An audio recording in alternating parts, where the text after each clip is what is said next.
皆様こんにちは。フレンドリーロックワークスです。いつもご視聴いただきありがとうございます。本日のテーマはお相手さんの今のあなたへの本音ということで見ていきたいと思います。いつものように1番、2番、3番の中からお好きな番号、色をお選びください。よろしいでしょうか。そうしましたら1番さんから始めていきます。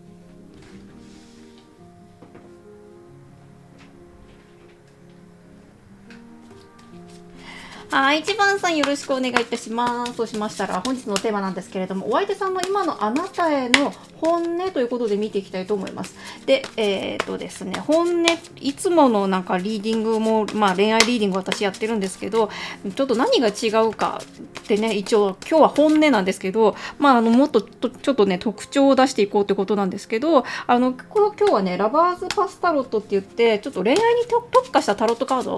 を使って、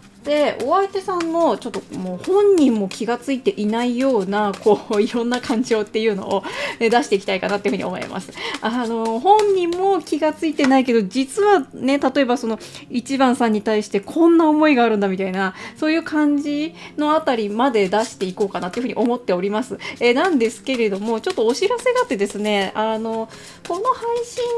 信につけられるかと思うんですけど、私イベントやりますということで、本当に少数の方しか募集今回できないんですけど、募集のね案内をね見てくださればいいかなというふうに思います。ということで、見ていきましょう。お相手さんの今のあなたへの本音ということで、まずラバーズパスタロットから見ていきたいと思います。このカードがね何を言っているかっていうと、やっぱね1番さんなんですよこれね。で1番さんってお相手さんから見たらすごく輝いているとか神秘的だとか、なんかねもう完成され尽くしたそのものみたいな、そんな感じに見えているっていうね、そんな感じなんですよ。で、いや、1番さんからね、1番さん本人はね、いやいや、私そんなことないんですよ、みたいなね、私こんなに自信がないしとか、もう本当に私こんなね、なんかこう自分に自信持ってないしみたいなね、そんな風に見えたりとかね、私もいろんなこう、弱いとこだったりとか、ずる賢いとこだったりとか、ちょっとなんかねこういう時にこうね人に対して怒っちゃったりとか、ムカついちゃったりとかね、そういうことがあったりとかして、決してそんななんか褒められるようなもう存在ではありませんみたいなねなんかそんな風に思っちゃうかもしれないんだけど、でもなんかねお相手さんから見たら本当にそのもの、あなたそのものがなんかね本当にこう完成され尽くしてるっていう風に見えてるんですよね。いやでもう一回言いますね。私たちね例えばこうスーパーとかに行ってもね、バナナはバナナとかキウイとかね、そのおまんじゅうとかね、いろいろ売ってるじゃないですか。でおまんじゅうはおまんじゅうとして完成されてるわけじゃないですか。だからおまんじゅうさんがこう私もっとバナナになりたかったのにみたいなね、そういう感じとか、もう私なんかバナナなんだけどなんかこうキウイみたいにちょっとこうすっきりさが足らなかったわみたいな、なんかそんな風に思ってもしょうがない。なんかそういう感じでバナナとかねキウイとか完成されているように、その一番さんが私ってこういうところがね他の人よりもねダメなのよねとかいろいろあるかもしれないけど、そういう風に思うかもしれないけど、でもなんかね本当にお相手さんから見たらなんかねそういうっていうかね、もう今のあなたがとても素晴らしい、とても輝いているっていう風に言ってる。でさっきね私神秘的って言ったんですけど、ここにちょっと月があってなんか照らされているような感じがしたので、なので何かそうだな、お相手さんから見て何がどう神秘的ってわけじゃないんだけどでもなんかねそういう風ななんかこう憧れとかね、神秘的とかね、なんかねそういう感じがすごいするかな。それもあるし、一番さんがなんていうかな、こう導かれてるっていうのもあるのかなって感じがしますね。何かねこうなんていうかな、こう目に見えない存在から守られてるような、そういう感じもしてると思う。そんな感じかな。そうなんかねそんな感じですね。でこれお相手さんこれ出てきましたね。ちょっと見ていきますね、次もね。そうなんです。お相手さんね、なんかね、この2つ見てると、そのね、一番さんのこと助けたいとかね、なんか自分が何かね、その一番さんが例えば困ってることだったりとか、どうしようっていうふうに思った時とかがあったら、自分に何ができるだろうかっていう目線で、その一番さんのことを見ているっていうふうに思ってるって感じ。で、それってね、すごいやっぱ一番さんのこと気にかけていたりとか、その気にかけてるのがただただ心配だとか、なんか大丈夫かな、危なっかしいなとか、なんかそういう感じではなくって、やっぱりこう、好意的に思ってるからですよ。一番さんが、のことを。一番さんのことを好意的に思ってるからこそ、何か一番さんが困ったなだったりとか、こういう風にしてほしいなとか、そういうことがあったとしたら、もうお相手さんは真っ先にあなたのところに行って助けたいんだっていうことを思っているっていう風に言っている。でもね、こう私たちってね、結構一番さんももっとね人からね人に頼っていいとかね、そういう感じ。なんかそういうところあるんですよね。いや、私はなんかもう一人で生きていかなきゃいけないんですとかね、自立しなきゃいけないんですみたいなね。なんか、私たちってなんかどこかで、こう、ちゃんと自立しなきゃみたいな風に思いすぎちゃって、人に頼れないとか、そういうところがあったりとかするかもしれないんだけど、意外と、一番さんって今すごくこう魅力的な存在なんですよ。で、これがね、逆に、なんていうかな、あんまり魅力がない人とかそういう言い方するみたいなね。なんか、なんだかなっていう人が、なんかこれして、あれしてとか言ったら、いやーめんどくさいな、みたいな感じになるんだけど、でも、なんか一番さんってもうすごく波動が高くて、なんていうかな、本当にお相手さんから見て魅力的だし、応援したくなるような気持ちもあるし、こう、なんだったら信じちゃってるし、神秘的な感じですごい好意的に見てるからこそ、そういう人って何かこうしてあげたいなって気持ちになるじゃないですか。例えば大好きな芸能人の方がなんか困ってるって言ったら、なんかしてあげたくなるじゃないですか。なんか私これ知ってるよだったり、なんか差し入れするよとかね、なんかあったりとかするじゃないですか。だからね、そういう気持ちがあるっていうふうに言ってる。なので、なんかね、お相手さんはあなたのことをそういう意味で、こう、何かね、なんか頼りにされたいだったりとか、なんかこう、その一番さんのために一肌脱ぐよみたいなね、そういうようなこう気持ちでいるってことなので、その一番さんにとってすごくこう、一番さんに対してすごくこう好意的な気持ちでいるんだなっていう感じがしますね。ということで、もうちょっと見ていきましょう。ここでね、お相手さんのあなたへの気持ち、ちょっとここでね、見てると、なんか恋愛の要素足んなくないみたいな風に思うかもしれないですね。そんなことはないんですけど、これ何よりも恋愛とかで一番大切なことって、こう、よく思われるってことだからね。そうそうそうそう。よく思われてなんぼなんでね。そう。ね、嫌いな存在を好きになるってなかなか難しかったりとか、親切になるって難しいかもしれないけど、一番さんのことをもともと好意的に思っているっていうね。それで何かあったら手助けするよみたいなね。なんかそういう感じだっていうふうに言ってるんですよね。ということで、もうちょっとね、じゃあ恋愛の切り口から見ていきましょうということで、ロマンスエンジェルですね。ロマンスエンジェルを使ってお相手さんのあなたへの気持ち見ていきたいと思います。ベリースン。お相手さんもしかしたらあなたにすぐに会いたいとかすぐに行動したいとかそういう感じなのかもしれないですね。もしかしたらですよ。もしかしたら一番さんって今なんていうかな。そうだな、それこそ今ちょっとこの時に誰かお相手さんが助けてくれたらなみたいなことっていうか困ってるなみたいなこととかあったりとかするかもしんない。お相手さんに助けてもらうの前提でなんか待ってるみたいな感じっていうよりは、なんかなんていうかな、これどうにかしなきゃ解決しなきゃだったりとか、これどうすっかなみたいな感じだったりとか、ちょっとこう、感情で言うとそうだな、こう不安になっちゃうとかなりそうな状況にあるとか、そういう感じだったりとかするかもしれない方もいらっしゃるかもしれないね。で、その一番さんに早く会いたいとか、なんか一番さんのことをこれね、後ろから止めてんですよね。だから本当なんていうかな、一番さんがちょっと言い方あれかもしれないけど、なんかどこかね、違った方向に行かないように自分が止めるんだみたいな、そういう感じなんですよね、この感じを見てると。なので、なんかお相手さんからすると、本当になんていうかな、そうだな、なんていうかな、一番さんのことをとにかく止めなきゃ、せき止めなきゃみたいな感じに見えるんですよね。で、せき止めなきゃというと何の話だみたいな感じになっちゃうんですけど、もしかしたらそう、さっきも言った通り、その一番さんが、今ちょっとね、例えば、お相手さん以外の人でもいいのかなみたいな感じとかね。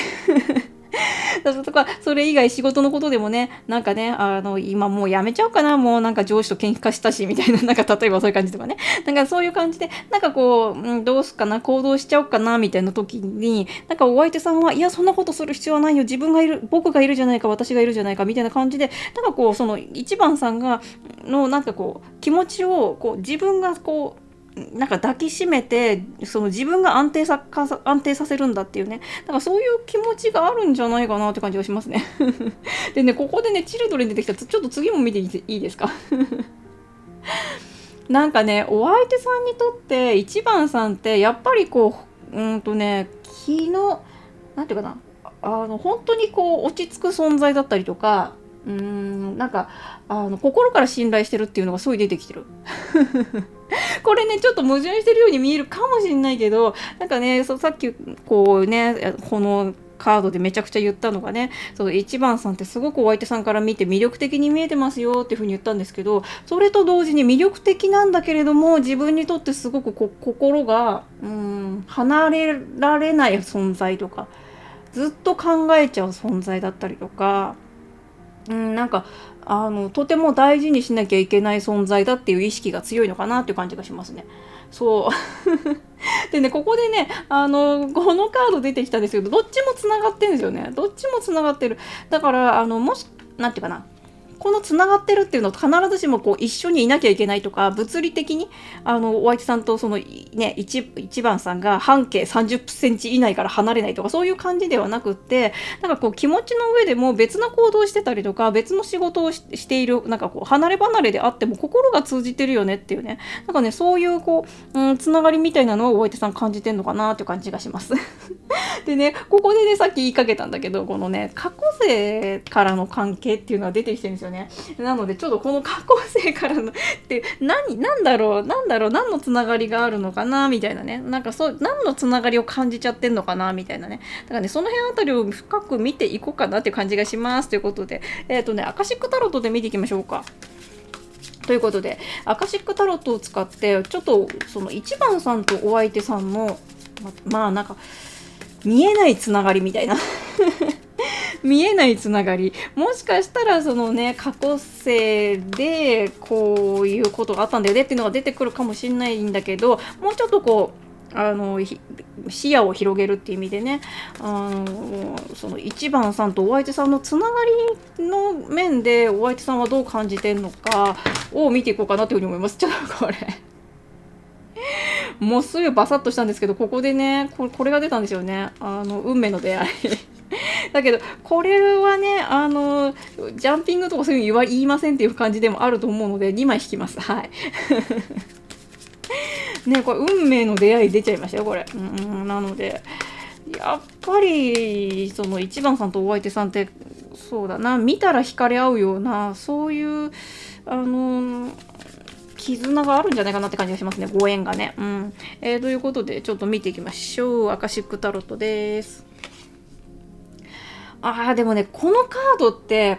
アカシックフィールドって書いてあるんだけど、これ、霧が出てるような感じがするじゃないですか。濃霧注意報みたいなね。で、これって、詳しくは言えないんだけど、みたいな感じがするかな、今回は。そう。だけど、ごめん、なんか今私カード投げちゃったかもしんない。だけど、なんか運命的な出会いがあったんじゃないかなっていう感じ。やっぱここで月が出てくるんだよな。なんかね、これね、見てると、なんか、そうだな。過去でもっていうか、やっぱり過去世でもおそらくなんだけど、なんか一番さんとお相手さんは運命的な出会いをしてるんだと思います。だけど、おそらくその運命的な出会いっていうのは、なんかなんていうかな、ハッピーエンドではなかったって変な言い方かもしれないけれども、一緒にはいられなかったのかなって感じがしますね。なぜならばこれが一人だから、お相手さん一人だから。だから、それでなんかお相手さんはあなたのことを思いながら、ずっとこう思いながら過ごしたって感じなんじゃないかな。これ月が出てるんでね。で、なんかお相手さんの寂しさを表してる感じがするんですよね。なんか一番さんがいないみたいな感じで。で、ここね、どういうストーリーかっていうのを、こう、バッチコイでこう決めつけちゃうっていうのはあれかなっていう感じはするんですけど、でも、その一番さんとの、ご縁があったにもかかわらず、どの段階でかは分からないけれども、2人はこうなかなか一緒にいることはできなくって、でもそれに対してお相手さんすごい、後悔っていうわけじゃないんだけど、一番さんのことを思い続けた。一番さんここで何してるんだろうみたいな、すごいそういう感じがするんですよね、これ。今一番さんどうしてるんだろう、僕は今一人で月を眺めているよみたいな、そういう感じがするんですよね。で、ここのカードとやっぱりこっちがつながってくるのかもしれないですね。なので、そうだな、だから別々にやっぱ過ごされたんだろうなって感じがするんですよね。なんかね、そういう風につながってきてる感じがします。ということで、だからお相手さんからすると、やっぱ一番さんのことをやっぱ助けなきゃだったりとか、自分がその、なんていうかな、一番さんが困ったことがあったら、やっぱ一緒に、どうにかして解決しようだったりとか、なんかそういう気持ちがすごいあるのかなって感じがします。そうで、それはね、なんかお相手さん、今のお相手さんからしたらなぜかそう思っちゃうんだよねって感じ。一番さんのことをね、なんかなんていうかな、一番さんが困ったことがあったら、なんか多分助けなきゃだったりとか、自分が行かなきゃっていう気持ちになるんだけど、それなんでかわかんないと思う。お相手さんわかんないけど、なんか助けられないかなとか、なんかすごい思っちゃうんだよねって。だけど、その気持ちの本音に隠れているもの、その本人も無意識のレベルで考えてること、こう今ね、記憶に消されちゃってることっていうのは、なんかね、一番さんとのご縁があったけれども、こう一緒にいられなかった一番さんのことを助けることができなかったみたいな、そういう過去があるから、今度こそっていうのがあるのかなって感じがします。なんかすごいですね。本人も気がつかないところまで行っちゃったみたいなね。そんな感じですね。ということで次ですね、あなたに伝えたい本音を見ていきましょうか。ということで、ウィズダム・オブ・ザ・オラクルカードですね。このカードを使ってお相手さんがあなたに伝えたい本音見ていきましょうか。いや、お相手さん、でも私たちってこうね、なんていうかな、なかなかこう今私を助けてって思っても、なんかあんまり人って助けてくんないよなっていう時もあったりとかしますよね。そうかと思えば、なんかこれなんか自分で解決できんじゃねって思っても、周りの人たちが寄ってたかってこう解決してくれたみたいな、そういうこともあったりとかね、わかんないもんですよね。ということで、あなたに伝えたい本音見ていきましょう。ウィズダム・オブ・ザ・オラクルカードです。出ました、これ。じゃんじゃじゃんみたいな感じでね、箱から出てきた一番さんみたいな、そんな感じ。プレゼントは私みたいな、そういう感じなんですけど、なんかね、これ、やっぱお相手さんから見たら、もう出たって感じでしょうね、もう。出たって何がみたいな感じなんですけど、お相手さんここでね、本人は今の時点で本人はもう記憶消されちゃってるからないですよ。ないんだけど、でもやっぱりお相手さんね、なんかその一番さんに対してこういう風に助けられたんじゃないか、自分はこういうことが一番さんにできたんじゃないかみたいな、そういう風になんかこうなんていうかな、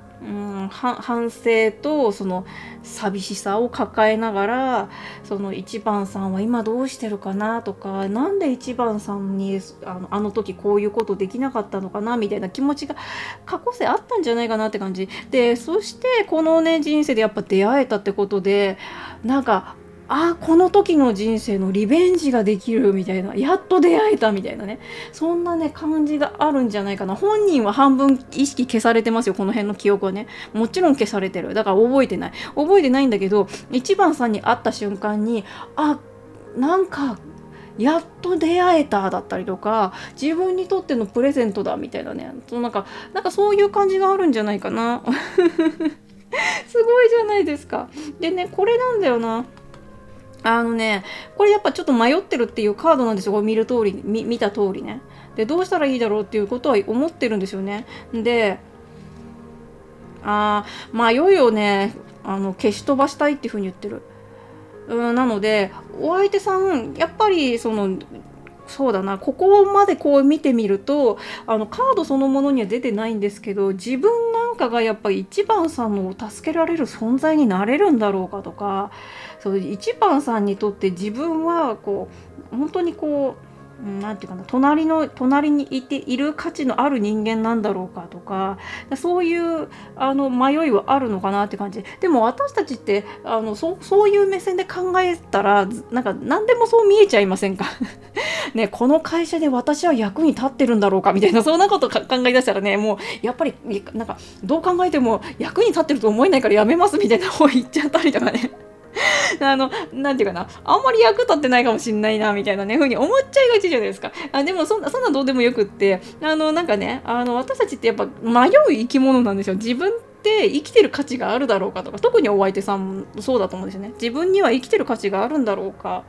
自分には何かこう人を幸せにできるようなそういう使命があるんだろうけれども、その使命を果たせるだろうかみたいな、なんか心のどっかにその気持ちがある、誰かね、自分がこの人生生きてる以上は誰か人を幸せにしたいとか、誰かの役に立ちたいっていう気持ちあると思うんですよね。だけど果たして自分はそんな風にその一番さんを今回の人生でなんていうかな、その役に立てるだろうかみたいなね、そんな気持ちはあるのかなという感じがしますね。だけどその気持ちを消したいって言ってるんですよね。そんな感じでお相手さんはね、あなたの役に立ちたい。だけれども自分にそんなことできるだろうか。そんなね、でも迷ってたって、そんな風に迷ってても前に進まないじゃないか。でもあなたという人にやっと出会えたからには、あなたのためになりたい。あなたの役に立ちたい。あなたになんていうかな、あなたを通して自分の価値を感じたいとか、なんかすごい思ってるんだろうなって感じ。だけどやっぱり人間だから、あなたのね、今日から一番さんの役に立ちますとか言って上手になかなか振る舞えないっていうのもあったりとかするのかなって感じ。でもそれは人間だから、やっぱりこう試行錯誤ね、やっていくところで、一番さんに対してこういう風にこうね、一生懸命自分の愛を伝えればいいんだとか、こういう風なやり方がいいんだだったりとか、時にはその一番さんへの気持ちが暴走しすぎてこう怒っちゃったりとか、なんかこうなんていうかな、プイってしちゃったりとかプイってしちゃったりとかって、ね、語彙力何よみたいな話なんですけど、なんかこうそうだな、嫉妬の気持ちみたいなね、そんな気持ちがこう変な風にこう暴走しちゃったりとか、そういうのあったりとかするかもしれないけれども、でも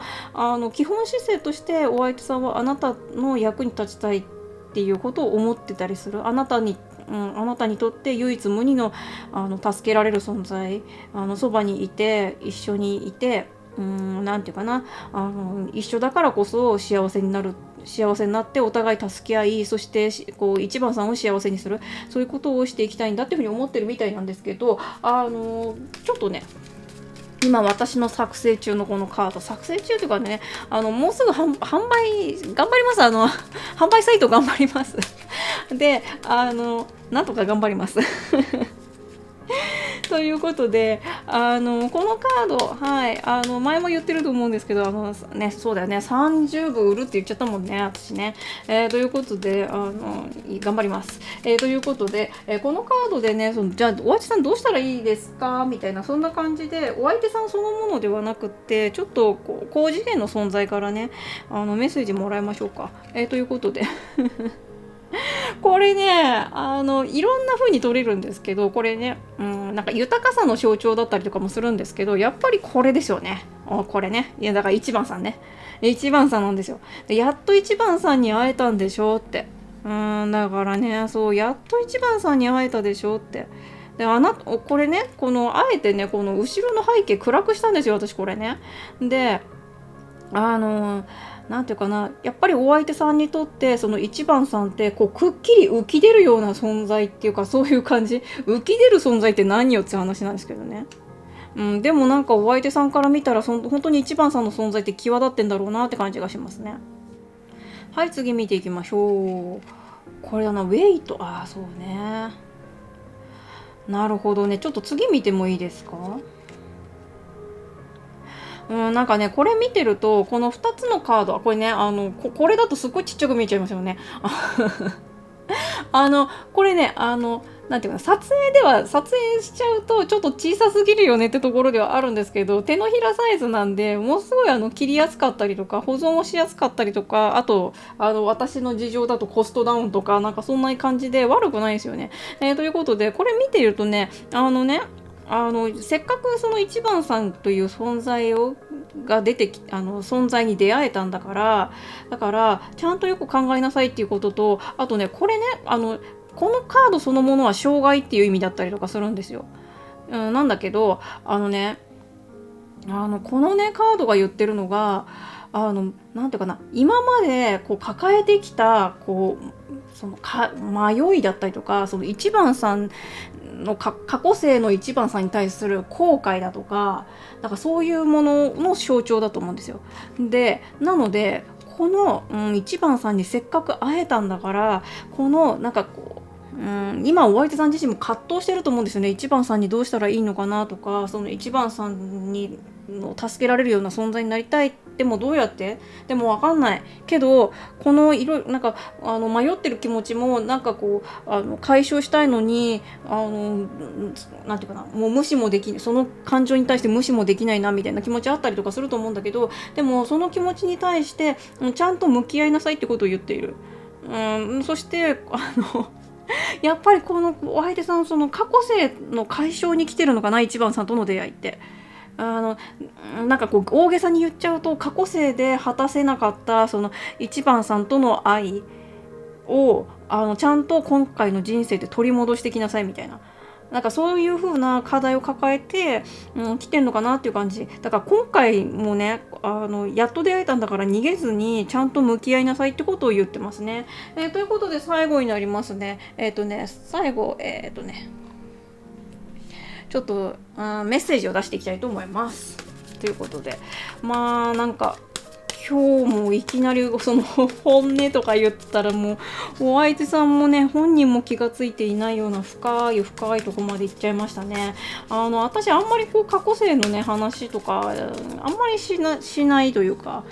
深掘りはねあんまりしないようにしてるんですよね。なぜならばね、確かめようがないというか、なかなか、そんな感じなんでね。だけどここでもなんかすごくこうお相手さんが過去世の解消みたいなね、過去世で残してきた課題を今ここで取り返すみたいなね、なんかそういう感じがすごいしたので、ちょっとカード出してみたら、やっぱりその一番さんとのご縁の中で何かこう今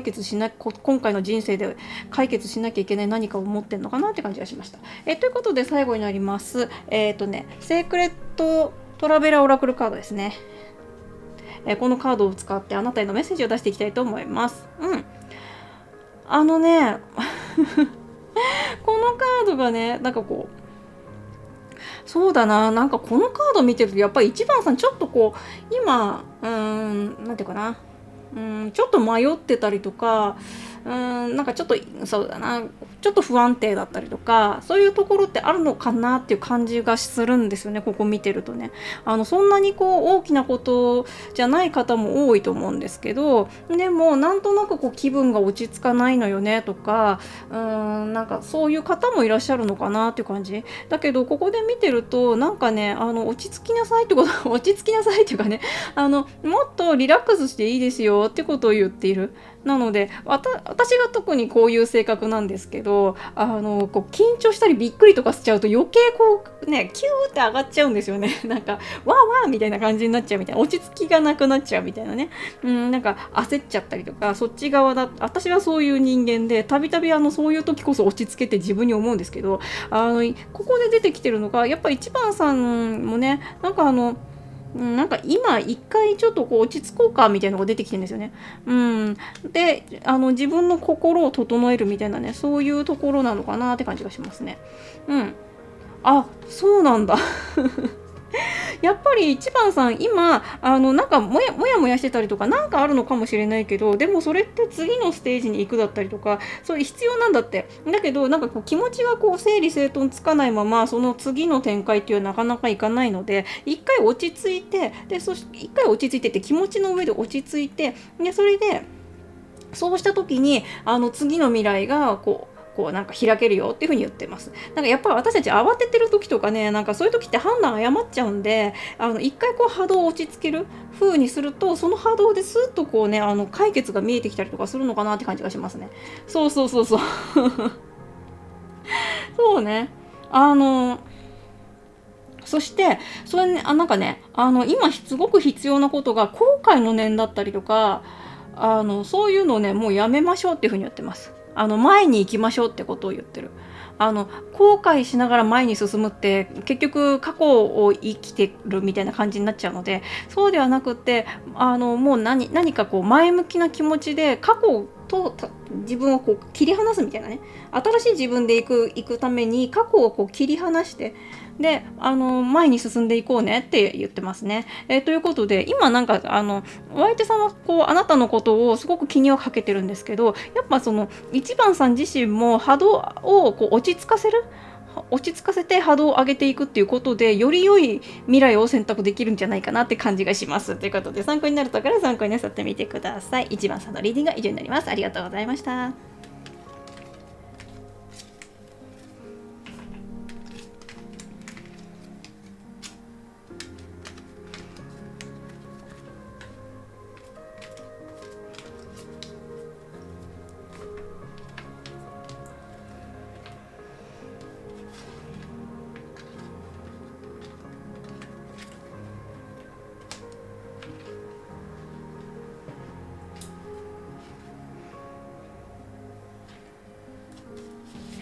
はい、2番さんよろしくお願いいたします。そうしましたら本日のテーマは、お相手さんの今のあなたへの本音ですね。今日は本音で見ていきたいと思います。ということで、まず最初なんですけど、このラバーズパスタロットっていうカードになりますね。このカード、恋愛に特化したタロットカードになっているので、結構深いとこまで見えちゃうんだよねって、見えすぎちゃって困るのみたいな、ね、感じでマスプロ電気みたいなね、そういう感じのカードだったりとかするんですけど、お相手さん本人も気がつかないような感情まで見えすぎちゃって困るのになっちゃうかもしれないっていう、そういう感じです。あとちょっとお知らせがあるんですけど、なんか前の配信とかでも言ってるんですけど、イベントやりますっていうことと、あとカード売りますってすごい言っちゃったのでやろうと思ってるんですけど、なかなか販売方法ね、難しいんですよ。オンラインで販売するって、安全にね、私の、自身も安全に、皆さん買ってくださる方も安全に、しかも、超低コストでやるにはどうすんだみたいなね、そういうところをすごく、探っておりまして、すいません、そろそろ、ご案内できてるはずだと思います。ということで、見ていきましょう。お相手さんの今のあなたへの本音見ていきたいと思います。これですね、これ見てるとなんかこうなんだろう、今2番さんとお相手さんってちょっとなんだろう、隙間風みたいな感じがあります。ちょっと言いづらいなっていうふうに思ったんですけど、見れば見るほどなんかこうちょっとトゲトゲっぽいところだったりとかが見えるんですよね。ちょっと見ていきましょうね。あ、そうなんだ。なるほど、なるほど。この3枚見てると、やっぱね、お相手さん、あなたという存在のおかげで、なんかこう、なんていうかな、自分がどう行動をとるべきかとか、なんかそういうのが、なんかこう、分かったりとかするんだって。私なんか2番さんがいることによって自分が強くなれるんだってことを言ってますね。そうなんだって。でも私たちって結構そういうとこありませんかっていうのはね、なんか誰もいなくて誰も例えば競争相手とかいなかったりとか、誰のために生きてんだろうとか思うとこう人間ちょっとやっぱりこう逃げに走りたくなっちゃうような気持ちになったりとかするじゃないですか。もういいやみたいな、今日からねダイエットしようと思ったけど、まあいいや、来月からねみたいな感じとかそういうのもあるかもしれないし、なんかね、今日から勉強しようと思ったけど、まあいいや、勉強しなくてもなんとかなってるしみたいな感じとか勉強しなきゃいけないっていうわけでもないんだけど、だから私たち例えばそんな感じで、これやらなきゃいけないんだけど、まあいいかみたいなこととかね、あったりとかしたりとかすると思うんですよね。もう本当に日常生活の些細なこと、仕事、あともう一踏ん張りしてもいいけど、まあそんな頑張んなくてもいいやみたいな感じのこともあるかもしれないし、それ以外にもこれちょっと見てると、なんかこうちょっとお相手さんのネガティブな気持ちが暴走しそうな時ってあると思うんですよね。なんか自分なんかいいやみたいな感じとかね、なんかそういうシチュエーションがあったりとかするのかもしれない。だけどここで見てると、なんかね、その2番さんという存在がそうやってそのお相手さんがなんていうかな、もういいやとかね、なんだったら闇落ちしそうな自分とかね、そういうのをなんかせき止めてくれるんだってことを言っている。だから2番さんという存在によって自分は頑張れたってことが何回もあったんじゃないかなって感じがします。まあめんどくさいからいいかってね思っててでそれででもなんか2番さんが頑張れって言うから頑張れたよみたいなことがね何回もあったんじゃないかなっていう感じがします。いやそれね、ありますよね、ありますよね。例えばねこのイベント、いや私イベントやるって言ってるんですけど、もうね T2D さんがね全部お膳立てしてくれて、でそれで現実化しようとしているんですよねじゃあ私もうやるしかないかみたいな感じだったりとかするんでしたりとかね、そういう感じでなんかね2番さんという存在のおかげでなんかお相手さんはこうなんかこうやる気と気合が入り直したりとかしたことがたびたびあるんじゃないかなって感じがします。でそういう2番さんに対してものすごくありがとうっていう気持ちだったりとか、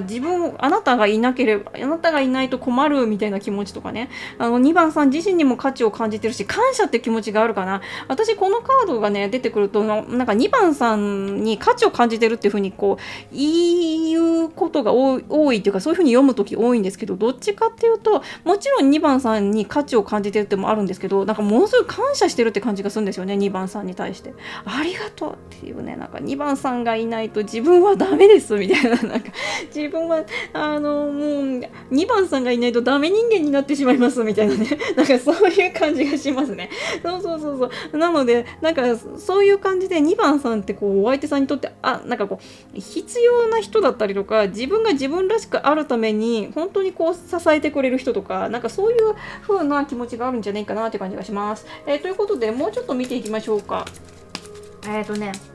ロマンスエンジェルを使ってもうちょっと恋愛寄りで何かちょっと出してもらいましょうねという出してもらいましょうねってお前が出すんだろうみたいに思ったと思うんですけど、これ私なんていう何かの存在にこうねやらせていただいてるっていうそうカード切らしていただいてるっていう感じなんでね。はい、ということでお相手さんの気持ちね、お相手さんの本音ですね、ということでそうね、お相手さんの今のあなたへの気持ちどんな感じかもうちょっと見ていきましょう。ロマンスエンジェルですね。はい、なるほどこれがすごい言ってくるのがそのお相手さん、あなたという存在からしてどういう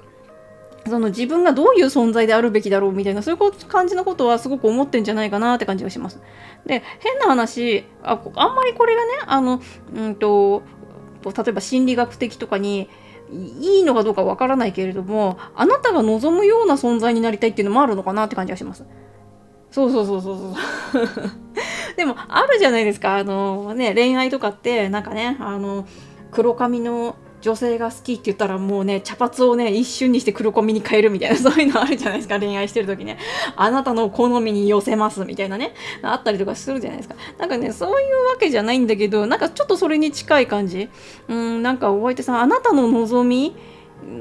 に応えたいみたいななんかすごいそういう感じがするんだよな。そうね、あなたとそうね、これがねなんかこう会議してるみたいな感じに見えるんですけど、常日頃お相手さん考えてるんだって、あなたにとって自分がどういう存在であればいいんだろうみたいな、ことはすごく思ってるんだってことを言ってますね。うん。なんで笑っちゃうかっていうとね、笑うなみたいなねこと言われちゃうかもしれないんだけど、やっぱねこれね、なんか2番さんってお相手さんから見てやっぱりこう、そうだな、価値がある存在っていうことを今回はすごい言ってきてる。こっちは私なんか2番さんに感謝でいっぱいっていう要素が強いかなっていうふうに言ったんですけど、今日こっちの3枚目に出てきたのはやっぱね、2番さんってすごくこうお相手さんから見て素晴らしい存在だったりとか、価値のある存在だったりとか、なんかこう、そうだな、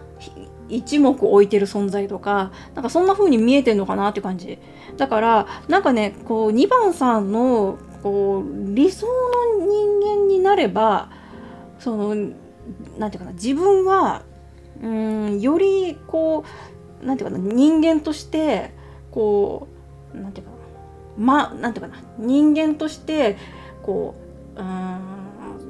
んていうかな、一人前になれるんじゃないかみたいな、なんかよりこの人生を充実させることができるんじゃないかとか、なんかそういう風に思ってんのかなって感じがしますね。なのでなんかこう、2番さんにとって自分はどういう風な存在であるべきかっていうのをすごい考えてんだよねっていう風に言ってます。まあもうなんかそうなんだろうね。これで見てるとね、なんか変な話ね、これなんていうかな、ありのままの自分でいいんだよっていうとこからするとあれかもしれないんだけど、ちょっと逆を言っちゃうかもしれないんだけど、なんかね、2番さんの理想の自分になりたいみたいな要素がちょっと今回強いんですよね。ででも無理してるっていうわけではないと思うんですよ。いろんなお相手さん、いろんな面があると思うんですよ。やっぱりちょっと弱虫なお相手さんもいれば、強気なお相手さんもいれば、それ全部お相手さんなんだけど、性格だったりこう自分の私たちの気分とかって感情とかってある程度幅があるじゃないですか。なのでなんかこう弱気な自分みたいな自分からその2番さんとね、2番さんの理想に合わせることによってより自分がこう自分自身もこういう自分でありたいなっていう自分になれるっていうところがあるのかな。なのでなんか2番さんのなんか理想の人になりたいんだみたいなそういう感じのこと言ってますよ。いいじゃないですか。で何よりも私もう一回言うときたいのがやっぱり2番さんが魅力的だからこそそういう2番さんに求められる存在になりたいっていうのがすごい強い出てる。いいじゃないですか。ということで、次見ていきましょうか。あなたに伝えたい本音ということでウィズダム・オブ・ザ・オラクルカードを使って、お相手さんはあなたに何を伝えたいのかみたいなね、そんな感じで見ていきましょうか。なんかあなたにとってね、一目置かれるような強い自分になりたいみたいなね。でも今って結構そういう世の中だったりもするじゃないですか。なんていうかな、もっともっと頑張ってよりね会社とかでも出世してとかね、なんかそういう感じでより自分を磨いてみたいなね、でそれでなんか最高の自分になるんだみたいな、そういうのもあったりとかすると思うんですよね。なんかそれあんまり頑張りすぎちゃうとしんどいよなっていうところもあると思うんですけど、でもなんか2番さんという存在がいればなんかなんていうかな、幸せに理想の自分に近づいていけるみたいな、そういう気持ちもあるのかなって感じがしました。やっぱり私たちって人にこうしてほしいああしてほしいっていうのもあるんですけど、やっぱり自分が輝きたいっていうのはあると思うんですよ。私は私で輝きたいとか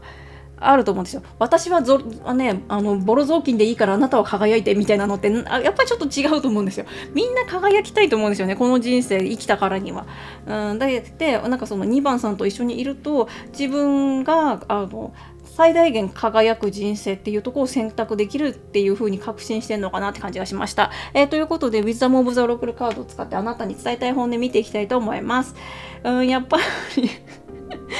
どう見ても2番さんってお相手さんから見て輝いてるんですよね。もうスターですよ、スター。もうスターなんですよ、輝いてる。なのでもし2番さんね、いや私そんなことあるかしらって思っちゃうかもしれないんですけど、そういう存在なんですよ。そうなの。なので全く信じられませんって方とかねいらっしゃったりとかしたら、少しは自分のことを認めてあげてもいいんじゃないかなって感じがします。もうね自信満々になりすぎちゃって、どうなの私ってスターよみたいななんかそういう感じでね、輝いちゃってんのよ私みたいな、そういう風になんていうかな、そこまでこうなんていうかな、こうなんていうかな、周りにひけらかすみたいなね、そんな風にする必要は全然ないんだけど、なんか自分の中でこうなんていうかな、根拠のないこう自分への自信っていうのをもっともっと高めて深めてもいいんじゃないかなって感じがしますね。そう、実際高校で見てるとやっぱりお相手さんってあなたのことすごく価値があるんだって、もう3枚も出てきてるんですよね、これね。あなたは素晴らしい、あなたは素晴らしい存在で価値があるっていうのがね、めちゃくちゃ出てきてるんですよね。で輝いてるしね、ということで次見ていきましょう。そうね、このカードがね、深く考えるだったりとか、そういうカードなんだよな。ちょっと見ていきましょうね、次。あなたに伝えたい本音。なんかね、あなたという存在、やっぱこれね、どっちにも見えるんだよな。なんかね、2つ耳があるかもしれない、これ。自分自身が、なんていうかな、本物の、価値がある存在になるにはどうしたらいいか、あなたと釣り合うにはどうしたらいいかっていうことをすごく考えるんだっていうことを言ってますね。でこのカードはなんか2番さんでもありお相手さんでもある感じがします。これすごくこう心と体がとそうね、あと心と精神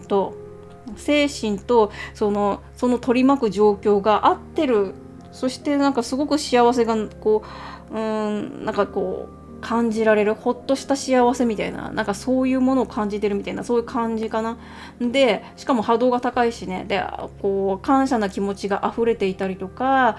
幸せだなっていう気持ちで満ち溢れてるみたいな、なんかそういう感じなんですけど、それがお相手さんにとって理想なんだけど、その理想にもうすでにその2番さんは近いところにいるのかなって感じがします。で、やっぱり2番さんってお相手さんにとっては本当に輝く、なんていうかな、スターみたいな存在でスターって言っちゃうとスター錦野みたいな感じに感じちゃうかな。なんか遠い存在みたいなね、なんかそういう感じっていうよりは身近にいるんだけど、ものすごくこう光り輝いているなんていうかな、そばにいたい存在とか、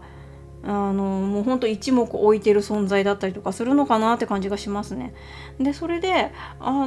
身近にはいるんだと思うんですけどねだけどそういう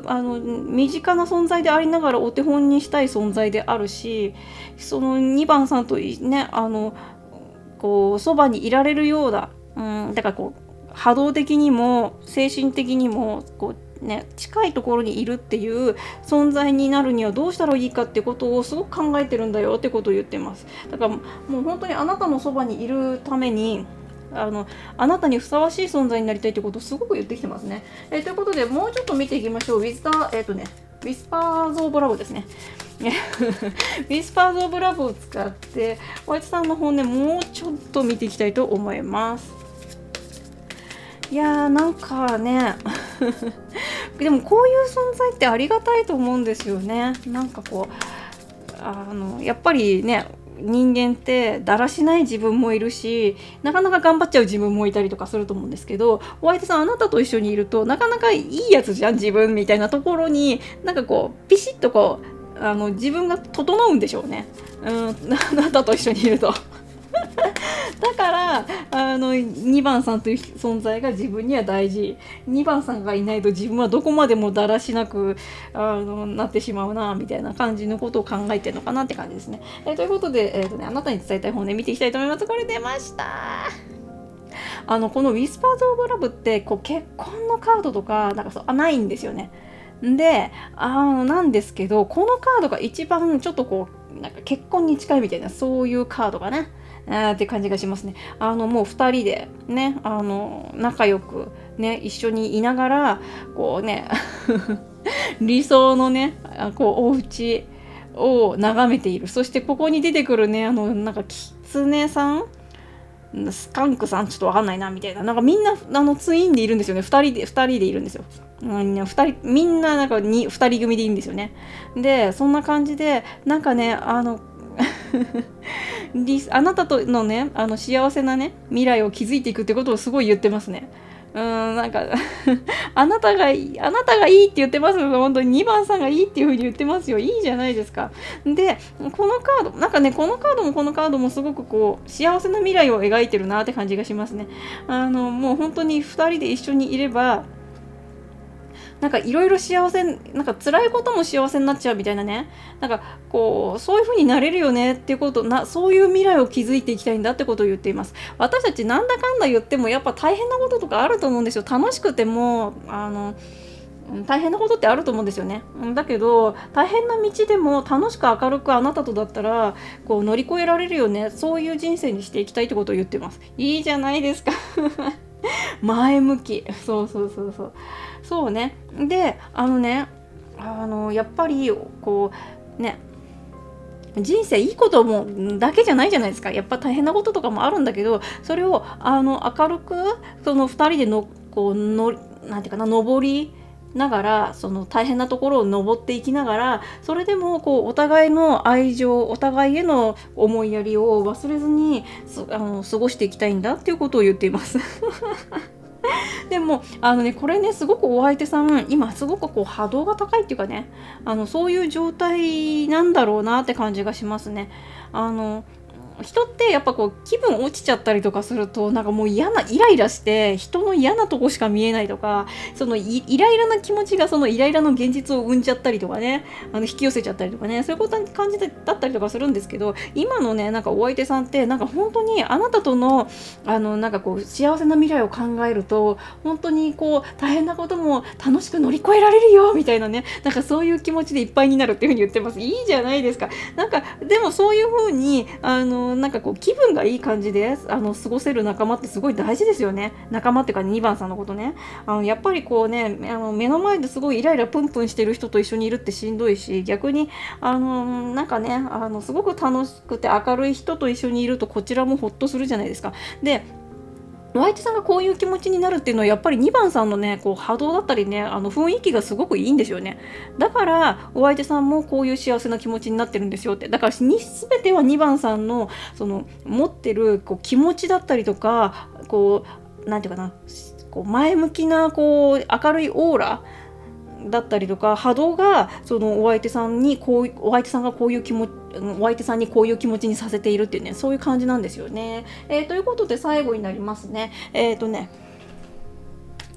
セイクレットトロペルオラクルカードを使ってあなたへのメッセージを出していきたいと思います。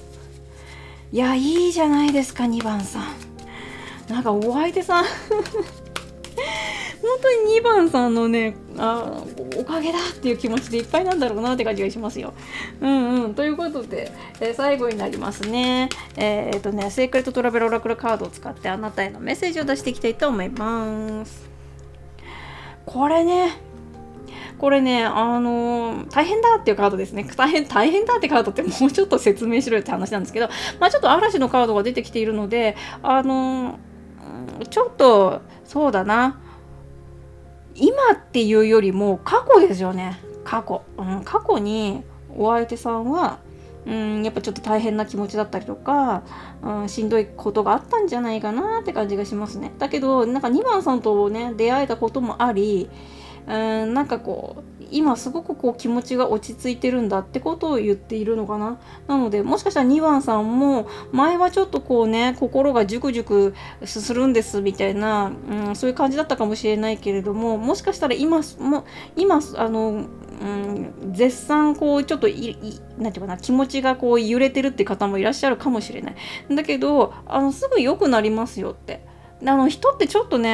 やっぱ嫌なことがあった時とかってやっぱあるんですよね。嫌なこと言われたりとか嫌なこと出くわしたりとか、なんかそういうことってやっぱりあって心が揺れる時ってあるんだけど、でもそれはすぐに良くなりますよってことを言ってますね。そうだな、やっぱこれだよな、もう全然雰囲気違うし、こっち嵐でこっちなんかこうね南国でフーみたいな感じのねそうそう、ちょっと次も見ていいですか？うん。これね、ちょっと難しいこと言われてるけど、でも真実かなって感じ。ちょっとイライラしてる時って、イライラすることを何回も何回も考えちゃって、なんていうかな、そのイライラするものに、気持ちが影響されてしまったりとかすると思うんですけど、そういう時こそなんかね、幸せな気持ちとかね、リラックスすることがすごく大事なんですよって。波動を上げることでそのね、自分の未来が作られるんですよっていうことをすごい言ってますね。なのでなんか私たちってこう生きてると、もっと真面目に頑張らなきゃいけないみたいなそっち側に行き過ぎちゃう。真面目に頑張ること自体はいいんだけど、なんかすごいもう眉間にしわ寄せて、なんかもう何が何でもこうしなきゃみたいな感じで、なんかこうちょっと楽しい雰囲気をちょっと失いがちだったりとかする。だけどそうじゃなくって、やっぱりこうね、幸せな気持ち、リラックスした気持ちでもって、こう何事もこ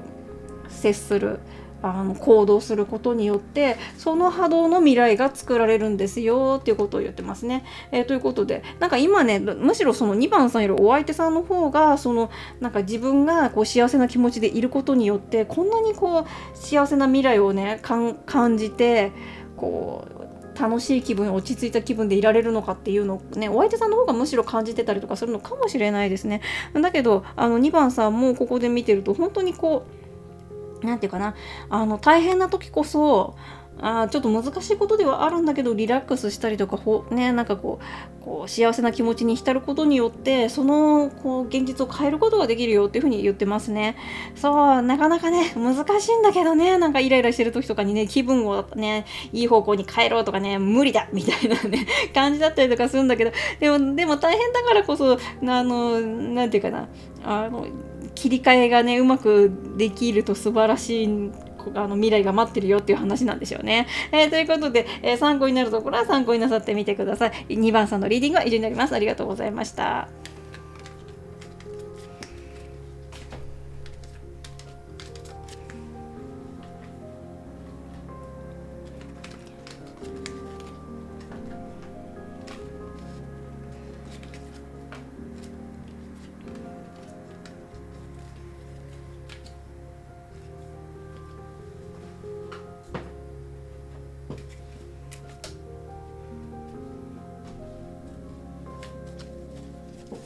はい、3番さんよろしくお願いいたします。そうしましたら本日のテーマは、お相手さんの今のあなたへの本音ということで見ていきたいと思います。ということで、そう、まず最初に言わなきゃなんですけど、多分この配信ぐらいだと思うんですけど、イベントの告知が出てるんじゃないかなという感じがしておりますのでなんとか私はイベントをやろうと思っております。はい、ということなんですけど、それと同時に頑張ります。30様限定で、30人様限定で、私の今ね作成中のこのカードですね、これ販売できたらなと。でそしてなるべく低コストで販売できないかっていうところを模索しておりましてなんていうかな、お金かけていろんなサイトを使ってEC サイトってやつ、例えばAmazon とか楽天みたいなところに使って販売すると楽は楽なんですけど、その分コストが上乗せになっちゃうので、それはちょっとと思って、なるべく、低コストでなんかやれないかなっていう風に思って、そのままになっちゃってるって、本当ごめんなさいな状態なんですけど、でもなんかやります、頑張ります。ということで、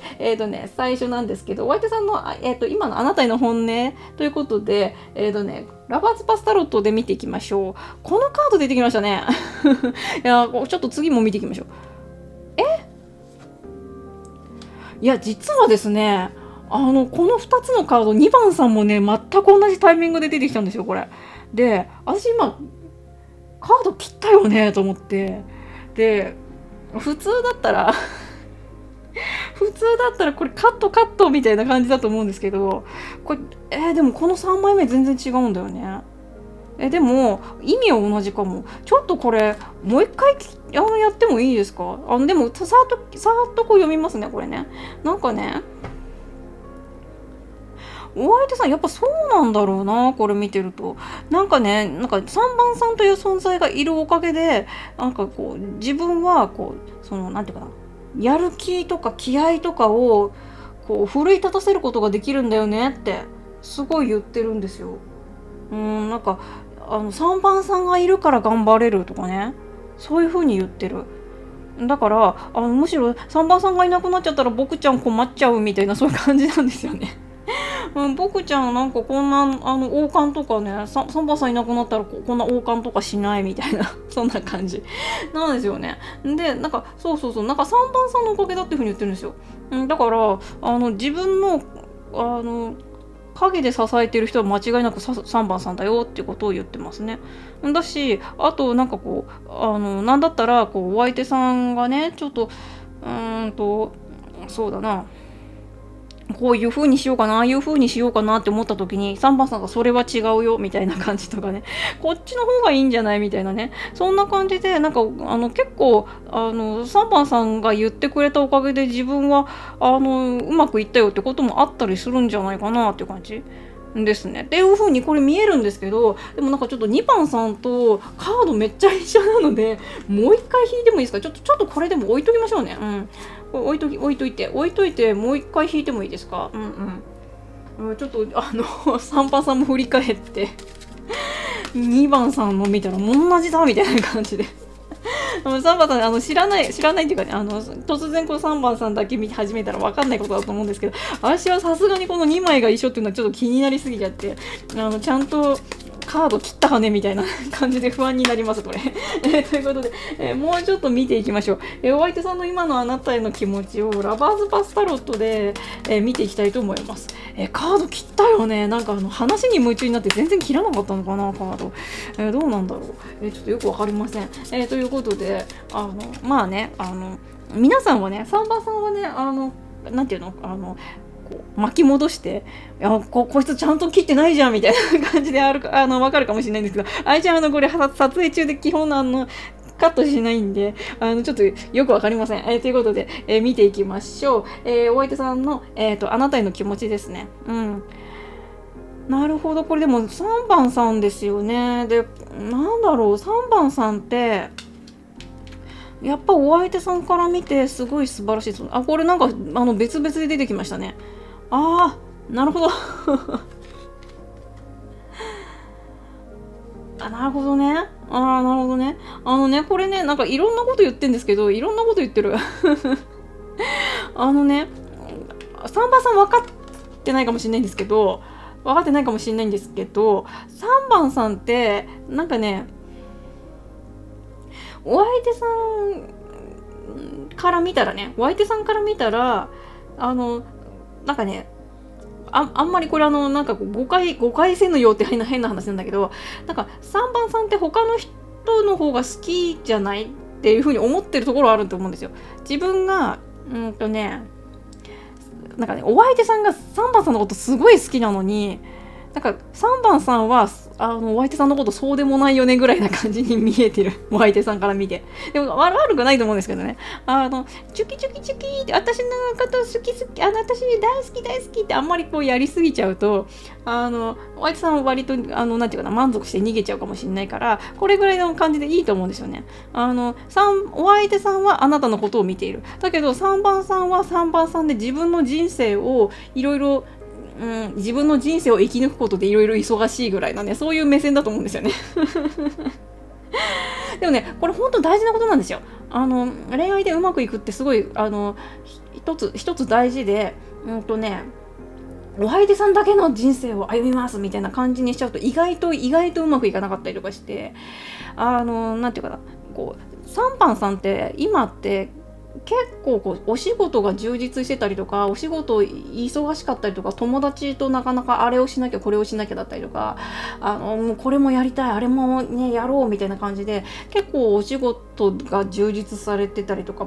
お相手さん以外のプライベートが充実してたりとかするところもあるかもしれないなっていう感じがしたんですけど、それでいいんですよね。でそういう風にこうなんていうかな、自分がこういろんなところに3番さん自身がいろんなところに求められて、そしてこう行動しているその、姿がお相手さんから見たらたまらなく大好きたまらなく大好きなんだっていう風に言ってるし、やっぱり3番さんってここで見てるとね、マジックって出てきてるんですよね。でなんかね、3番さんって、本人あんまり分かってないかもしんないけど、結構努力家だったりとかする。努力家なんですよ、3番さん。で、なんかね、結構不可能を可能にしてることもたくさんあるんじゃないかなって感じがします。それできんのできちゃったみたいな。3番さんできちゃったみたいな。なんかそういう感じのこと、結構お仕事でもあったりとかするんじゃないかな。なんかね、そういう感じがしますね。なんか今すごい、ふっと例え話がふっと湧いてきたんだけど、例えばね、このお客さんをなかなかたしなめんのはめんどくさいんだよねみたいな、ちょっと不可能でしょみたいなね、なんかそういうちょっとここのお客さんを攻略するのは難しいなみたいなお客さんをなんなくこうなんていうかな、怪獣ってガオーの方じゃなくてね、そのお客さんをうまくねこう取り持っちゃったりとかねするとかね、だからそういう感じのなんかこう周りの人から見てちょっとこれ不可能だよねっていうことを意外とその他の人とはちょっと違うやり方でうまくいかせちゃってたりとかすることって結構あったりとかするんじゃないかなって感じがしますね。そうそうそう。で、そういうあなたのことが好きなんだっていうふうに言ってる。だから、サンパンさん、なんか変な話を言っちゃうけれども、あんまりお相手さんのことを、お相手さんにどういうふうに気に入られたらいいんだろうみたいなね、そんなふうに思う必要なくて、サンパンさんはサンパンさんのいろいろ、趣味だったり仕事だったりとか、なんかね、そういうのをこう充実させれば充実させるほど、なんかそんなお相手さん、そんなあなたにキュンキュンしちゃうっていうふうに言ってる感じ。で、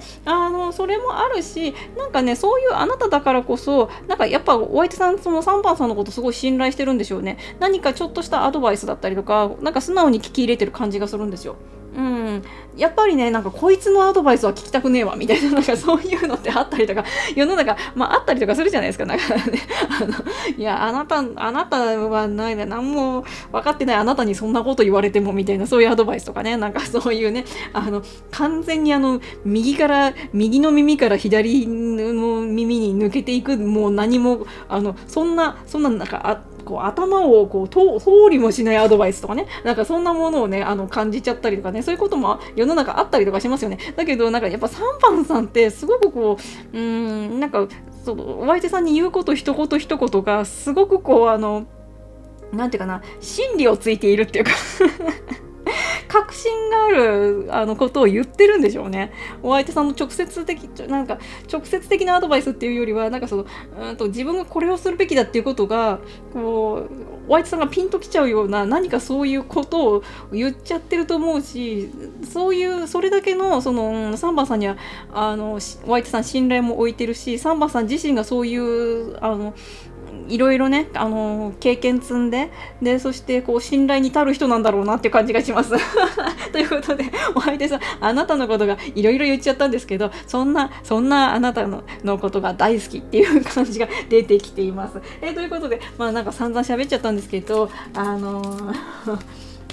だ、ロマンスエンジェルも引いときましょうかね。はい、ということで、なんかいろいろね喋りました。ただね、もしかしたらね、若い頃とかね、幼稚園3歳みたいな、4歳ですかみたいな、そういう時とかって、なんか今このね、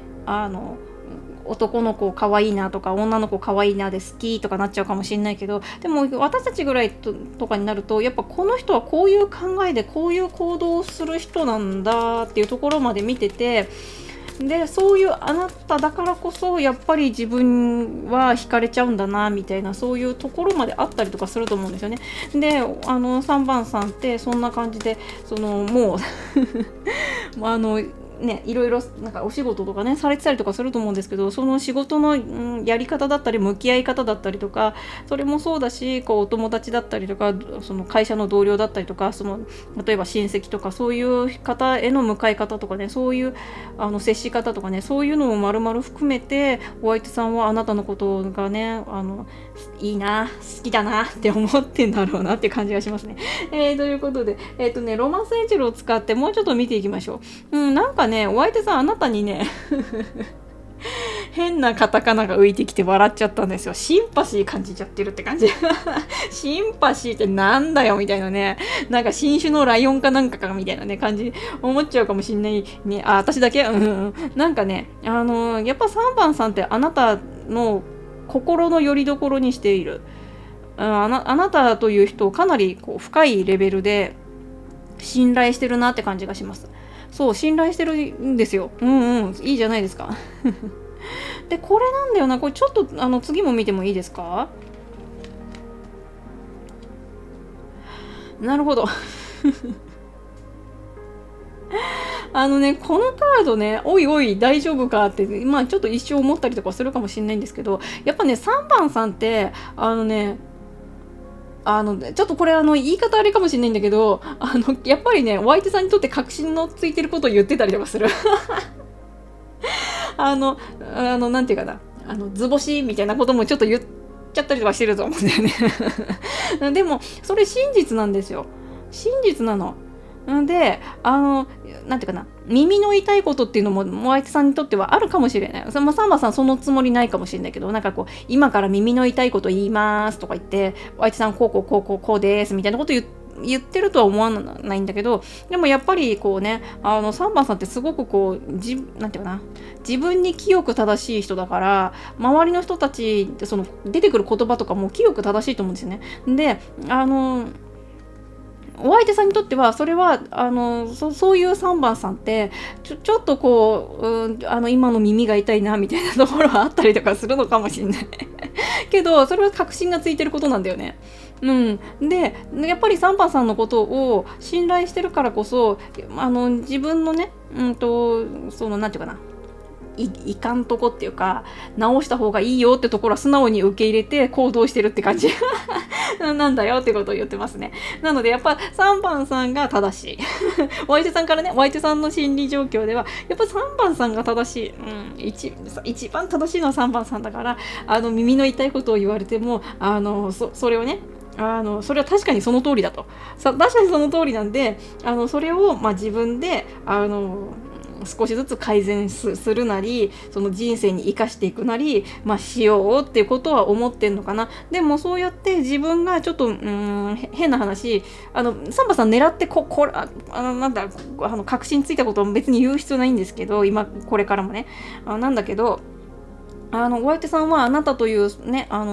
清く正しく美しい存在に、なんか言われたことを自分でこう、理解して、そしてその理解したことを自分の人生に実践している。その結果がこれですからね。なんか自分に自信もついたりとか、一人前になったよみたいなね、そういうところもあるのかなって感じがします。でも私たちってやっぱ、人によって磨かれると思うんですよね。人によって磨かれる。やっぱ上司名みたいなあんな細かくいろいろ言いやがってみたいなね。で腹は立つけど、やっぱ後で考えると時にこうちゃんと指導してくれたりとか、ちゃんと細かくネチネチと口うるさくいろいろ言ってくれたおかげで今の自分があるんだなみたいなあったりとかするじゃないですか。だから別にサンドバンさんが口うるさいわけでもネチネチ言ったわけでもないんですけど、これまで上司とかねその時は嫌だなとか言って思ったことでも、やっぱりそれが自分の自分という存在を磨くには必要なことだったなってことあるじゃないですか。そんな感じでサンバさんが悪いこと言ったとかそういうわけじゃないんですよ。サンバさんお相手さんに対してね、そういうわけじゃないんだけど、やっぱりサンバさんという存在におかげで自分はより自分を磨けたんじゃないかなっていうふうにお相手さんは思ってんだろうなって感じがします。ということで次ですね、あなたに伝えたい本音ということで見ていきたいと思います。ウィズダム・オブ・ザ・オラクルカードを使ってお相手さんのあなたに伝えたい本音見ていきたいと思います。でもさ、なんかやっぱあるじゃないですか。人間関係で揉まれて、なんていうかな、人間良き夫になったりとか、良き会社員になったりとか、良き社会人になったりとかするじゃないですか、人に揉まれてね。で、なんていうかな、3番さんにもそういうことで感謝してるんですよ、すごく。なんかグダグダになっちゃったかも言っちゃってるんで、なんだこりゃみたいな感じで思ってるかもしれないけど、でも今のね、自分に結構満足してるんですよ、ホワイトさんって。で、そういう風になれたのは、やっぱり3番さんという存在がいて、3番さんに、なんていうかな、なんて言われたことだから頑張ってみようだったりとか、チャレンジしてみようってことは今までたくさんあって、それが結構いい方向に向いてきたってことはたくさんあったんじゃないかなって感じがします。ということで、あなたに伝えたい本音見ていきたいと思います。やっぱりこれ変わったっていう風に言ってるんですよね。でね、これがね、なんか過去のお相手さんな感じがして、なんかサンパンさんに出会う前のお相手さんってちょっとなんていうかな、気持ちがね、アウトローみたいな、なんだそれアウトローってなんだみたいな感じだけど、なんかちょっと気持ちがやさぐれてたりとか、なんかなんていうかな、もう誰にも構ってもらえ、誰にも愛されない人生だからまあ適当でいいやみたいな感じとか、なんかちょっとあったりとかしたのかもしれません。だけどやっぱ3番さんという存在に出会ったおかげで、なんかね、自分の中で頑張る気持ちだったりとか、仕事に前向きになる自分だったりとか、なんかこう、なんていうかな、3番さんにこう認められる自分になってみようみたいな感じとか、なんかもう気持ちが全然ガラリと変わっちゃったってことを言っています。3番さんと出会ったことで自分の人生を180度変わっちまったゼミぐらいなこと言ってますね。いいじゃないですか。で、これですね。これコツコツっていう風に言ってます。だから今日のいろいろね、わーって私言っちゃったんですけど、いろいろなんか一瞬で言っちゃったんですけど、1日2日でなんか起こったっていう感じというよりは、コツコツその3番さんという存在と出会ってからいろんな経験だったりとか、いろいろ自分磨きをしてきたんじゃないかなという感じがします。なんかこう自分がね、こう心をなんていうの、改めてっていう言い方なのかな。なんかこうね、自分の生き方とか変えて、でそれでコツコツ自分がその、今までとね考え方違うというか、前向きな感じでこう人生を少しずつ作ってきてるんだよってことを言ってますね。でね、これね、Not for youっていうよりは、この先どうなるかなっていう感じがしてるんじゃないかな。この先どうなっていくのかなってお相手さんも本音で思ってるっていうふうに言ってます。こうやって自分がコツコツその3番さんと作り上げてきた今、過去から今にね至るまでいろいろ頑張ってきたけれども、なんかその先どうなるのかなっていうふうに言ってるんですよね。で、お相手さんもこの、やっぱ、なんていうかな、未来にこうなるから今こう頑張ろうっていう人生もいいけれども、今こう3番さんと一緒にいたいから今頑張ってるんだとか、今3番さんとこうなんていうかな、3番さんという存在を見たから今頑張ってるんだみたいな感じで、こう後先考えずに自分が今こうありたい、こうしたい、3番さんとこうしたいっていう気持ちとかね、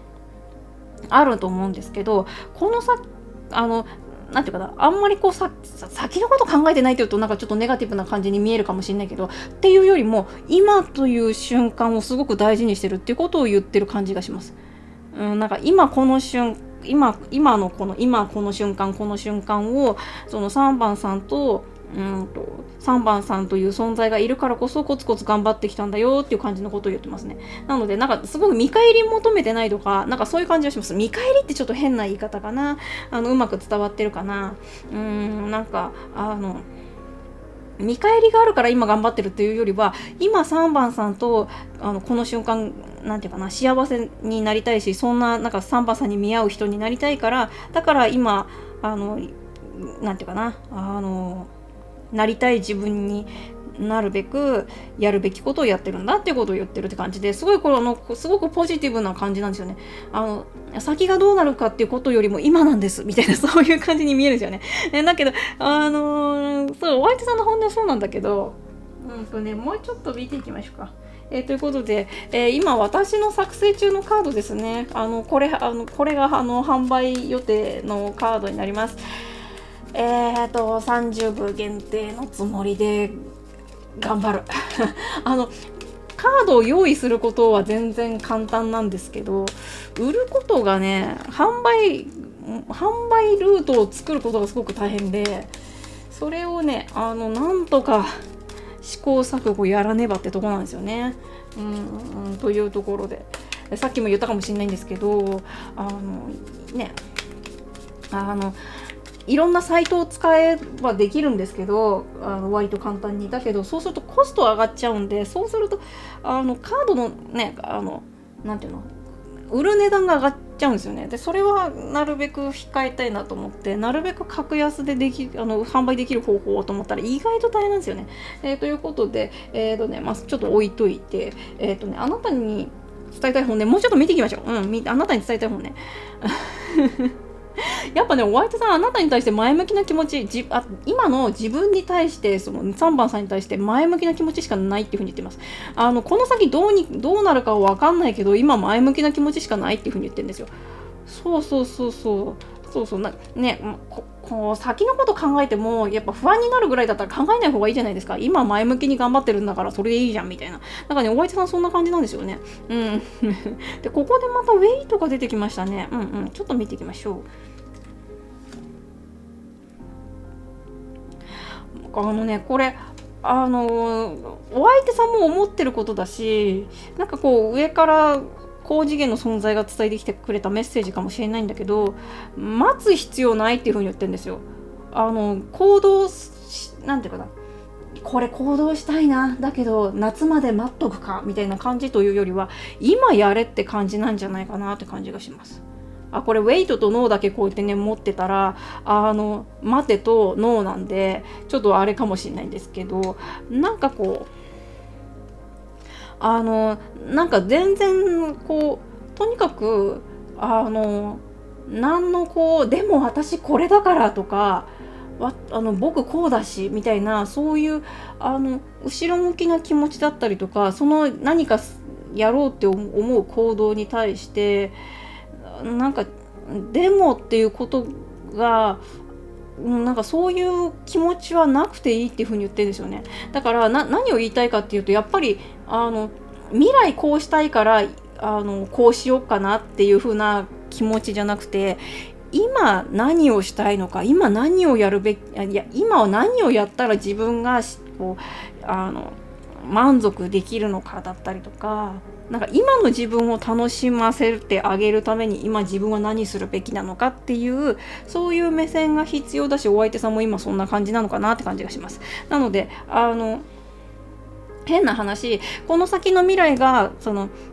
お相手さんもサンバさんも変な話どうなるか分かんないっていうかね、なんか分かんないじゃないですか。たとえね今なんていうかな、未来どうなるか分かんない。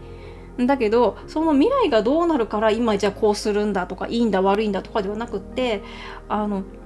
とにかく今できることをしっかりやればいいんだ、明るい気持ちでやればいいんだみたいなね。だからそれを言っています。すごくそれをね伝えてきてるんですよ。今なんだって、今やりたいことを今やればいいじゃん、それだけだよみたいな、先のことなんか考えなくていいよって、それをすごい言ってるんですよね。でこれってでも、本当に大事なことかなっていうふうに思います。あんまり未来のことを気にしすぎちゃうと今を生きれないんでね。で、私たちね大事なのは今を生きることなんですよ。過去のこと考えて今はねなんていうかな、しんみりしちゃうとかも今を生きてないし、で未来のこと考えてしんみりしちゃうのも今生きてないんですよね。だけどやっぱり今のこの瞬間を自分が気分よく前向きな気持ちで行動することっていうのがすごいなんだかんだ言って一番大事なんですよってことをすごいこのカードが伝えてきてくれますね。ということで次どうしようかな、最後にするかな、そうだな。ということで、最後なんですけど、スペルキャスティングオラクルカードにしましょうか。今このカードが目につきました。ということで、スペルキャスティングオラクルカードを使って、あなたへのメッセージ出していきたいと思います。でなんかね、お相手さんとね、お相手さんがこういう未来を描いてますよとかね、なんかそういう感じのことをリーディングすることも多いんですけど、とにかく先のことって分かんないんですよね。変な話だけど、変な話ね、今付き合ってないお二人でも未来付き合ってるかもしれないし、逆もあるかもしれないから、だからなんていうかな、未来どうなるのかなっていうふうにあんまり考えすぎちゃうっていうのは、意外なんていうかな、今日のリーディングではあんま考えすぎる必要ないよってことを言ってるんですよね。だからそんな風に未来どうなるかなっていう風に考えることって、必要なこともあるんだけど、このリーディングに関してはあんまり考える必要はなくって、とにかく今なんだってことを言ってます。なんかいろいろね説明しちゃったよーって感じなんですけどね。ということで、スペルキャスティングオラクルカードを使って最後にあなたへのメッセージを出していきたいと思います。そうか。なんで今だっていう風に言ってるかっていうとね、今です、今この瞬間ですっていう風に言ってるか、そしてその今この瞬間をいかに前向きな気持ちで過ごすかっていうことが大事かっていうと、自分がこうしたいああしたいっていうことよりも、自分の波動が未来を作ってくれるんだって、やっぱり。だからとにかく3番さんがなんか気分よく波動高く今を生きるっていうことがすごくかえってその未来ね、いい未来を築くことができるんだっていうふうに言っています。もうちょっと言っていいですか？私たちって考える未来って割とちっぽけなんですよ。何を言ってるかっていうと、私たちが想像する未来って言ったら、今までの過去の自分のデータでこうなったらいいなっていうことしか考えられないから、だから想像なんていうかな、本当はもっとなんか世界って広いし、いろんな考え方があるし、いろんな選択肢あったりとかあるんだけど、私たちってそこまで世の中いろんな選択肢があるとかって分かんないから、自分の過去の経験からして一番いいルートはこれかなみたいな感じで考えちゃうんだけど、でもこうやってね、波動高い状態で生きてると、高次元の存在が高次元のねところがあなたのいいようにこういうあなたの波動にふさわしい未来をある程度自動運転で連れてってくれるってところがあるみたい。だから5年前にはこんな風に自分がなると思ってませんでしたみたいな、こんな幸せになると思ってませんでした、こんな方法でみたいなことが起こるんですよ。だから未来のことをあんまり気にする必要はないっていう風に言ってるんですよね。そうとにかく今をね、波動高く前向きに過ごすっていうこと、それをすることによって前向きな幸せな未来が訪れるからねってことを言ってる。そうだからそれとこれ大事なのがなんていうかな、やっぱ現実を生きろってことをすごい言ってるんですよね。変な話、なんていうかな、スピリチュアル好きな方とかって結構なんていうかな、上の方に上がっちゃいやすいっていうか、波動が上がるっていうのはいいんですけど、なんかこの地球上にしっかり生きてるぞみたいなところがちょっと足りなくなっちゃうっていうか、グランディングが足りなくなっちゃうっていうかね、ちょっと専門用語言っちゃうとなんかね、そういう感じになりがちなんですけど、なんかここで言ってるのが、やっぱこの現実をしっかり生き抜くんだっていう、そのね、気合と覚悟はすごく必要なんだって。だから波動は高いんだけど、ちゃんと現実をしっかり生きるみたいなね、そのバランスがすごく大事で、そのバランスを持ってると勝手にあなたの未来はいい方向に行きますって言ってる。そうでね、これね、エンパワーメントって書いてあるんですけど、この2つのカードを補足するような感じかな。もうより力強くなんていうかな、幸せの方向に導かれるから大丈夫だよっていうふうに言っています。だから今3番さんがやること何って言ったら、やっぱり今をしっかりなんていうかな、明るい気持ちでありながらこの世の中をしっかり生き抜くんだっていう気合みたいな波動は高くて気合が入ってる状態で今を生き抜くっていうね、そういう風にしてると気がついたらこう3年後5年後なんかすごいめちゃくちゃなんていうか自分の過去からは想像できないようなね世界、幸せな世界が広がってんのかなって感じがしますということで、これから何が起こるのか楽しみな気持ちは持ちつつも、今をしっかり生きるっていうね、それがすごく大事だよって、それ2人の課題かな。お相手さんも今が必要なんだ、今が大事なんだってことを言っているし、3番さんも3番さんで未来これ大丈夫なのかなとかね、そういうふうに思う必要はなくって、今しっかり生きる、明るい気持ちで幸せなこう波動の高い気持ちでしっかり生きる。でそういうふうにすることによってそれが今のその3番さんに対しとってすごくベストな方法だし、その気持ちであることがより良い未来をより引き寄せるっていう風にメッセージが来ていますということで、参考になるところは参考になさってみてください。3番さんのリーディングが以上になります。ありがとうございました。はい、そうしましたら本日のリーディングが以上になります。ありがとうございました。